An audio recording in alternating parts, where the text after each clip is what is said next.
Si les pido que pensemos en cómo es una buena mamá, pues te vendrá a la mente, pues esa mamá que está presente, que a sus hijos los viste, los baña, los alimenta, les cocina, los cuida. Cuando tienen algún problema, van y dan la cara por él. Cuando tienen alguna herida, lo curan.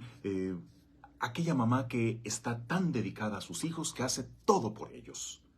Bueno, eso es lo primero que piensas y claro, una mamá se siente una buena madre en la medida en que hace eso.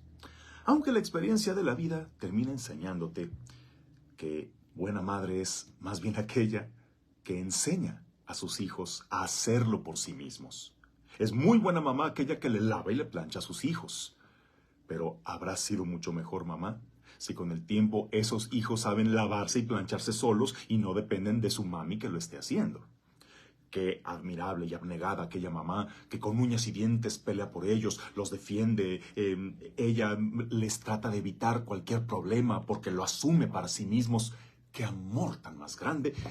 Sin embargo, a la larga les habrá hecho mucho más bien aquella mamá que enseñó a sus hijos que sus actos tienen consecuencias, que tienen que dar la cara por lo que hacen y a distinguir entre el bien y el mal. Aquellos papás que se la rajan con tal de darles a sus hijos todo lo que merecen, ¡qué barbaridad! Pues por amor a ellos harían lo imposible. Pero a la larga, ¿qué te hace más falta? Papás que lo hagan todo por ti o los que te enseñen a trabajar. Los que te preparen para el mundo que no te va a dar todo lo que quieres en el momento que lo quieres y solo por ser tú. Entonces, ¿se dan cuenta? Algunos papás cometen el grave error de creer que su misión como padres es hacer que sus hijos los quieran. Y por eso se desviven con tal de que sus hijos los quieran, les agradezcan, que luego les sale el tiro por la culata. Resulta que por acostumbrar a darles todo, su lógica solamente es, pues dame más. No, gracias, te voy a corresponder, lo voy a aprovechar, te voy a querer. No. Pero la misión de algunos papás no es que sus hijos los quieran, sino prepararlos para la vida, darles las herramientas para que puedan salir adelante cuando ellos no estén. Una buena mamá se nota cuando está ahí presente, pero más se nota cuando no está. Cuando ya dejó a sus hijos caminar solos, ahí se verá lo buena madre que fue. Y bueno, si esto es aplicable en la paternidad, ¿no lo será en otros aspectos de la vida? Esta constante es la que vemos tanto en la primera lectura de hoy como en el Santo Evangelio. Hoy en el libro de los Hechos de los Apóstoles estamos llegando a ese momento enternecedor, emotivo, en el que Pablo está despidiéndose de la comunidad cristiana de Éfeso. Una comunidad que él evangelizó, él engendró en la fe, él formó, en la que puso tantas esperanzas, por la que se esforzó tanto, pero como buen apóstol sabía que no podía hacerlos dependientes de él, que tenían que aprender a caminar solos y también a defenderse solos. La parte que escuchamos hoy es en la que advierte que vendrán falsos profetas, que como lobos rapaces buscarán confundirlos con falsas doctrinas y buscarán dividir al rebaño. Pablo los preparó para este momento. Les dio una sólida formación para que tuvieran discernimiento. Les dijo que de antemano tendrían problemas y él ya no estaría ahí para resolverlos. Sin embargo, les había hecho capaces de salir adelante por sí mismos. Imagínate si alguien como Pablo, con tanto amor por las comunidades que formó, se hubiera anclado solamente en una y que sería imposible para esas comunidades pensar que no estuviera con ellos.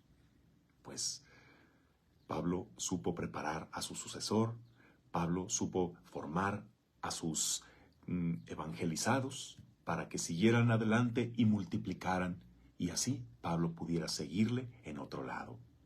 De no haber sido así, el evangelio no se hubiera difundido así como lo hizo. Y en el evangelio, Jesús sigue en aquella oración sacerdotal en la que pide por sus discípulos que ahora tendrán que enfrentar solos la persecución, la adversidad y los embates del mundo. Y le hace una súplica a su Padre.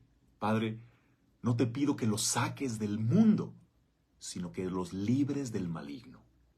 para que los discípulos no tuvieran tentaciones, peligros, para que no llegaran a confundirse, para que no vieran toda la corrupción del mundo. No, pues tendría que encerrarlos en una burbuja, tendría que mandarlos a vivir a un monasterio en la montaña para que ahí, aislados de la corrupción del mundo, pudieran ellos cuidar su santidad. Pero no era ese el objetivo. Tenían que estar en el mundo sin ser del mundo.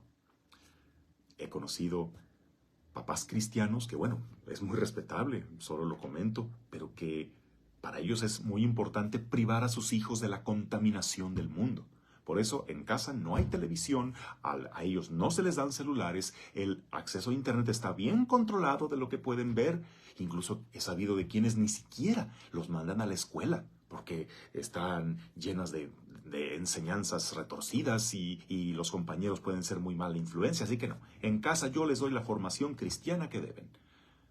Pues bueno, no se cuestiona el proceder de los padres, pero pregunto, ¿hasta cuándo se podrá aislar a una persona para hacerle creer que toda esa maldad, que toda esa falsedad no existe? Creo que, conforme al Evangelio, tendríamos que prepararnos a enfrentarla y no aislarnos como si no existiera. Necesitamos tener criterio y tener discernimiento, tener fortaleza de carácter para enfrentar las tentaciones que ahí van a estar.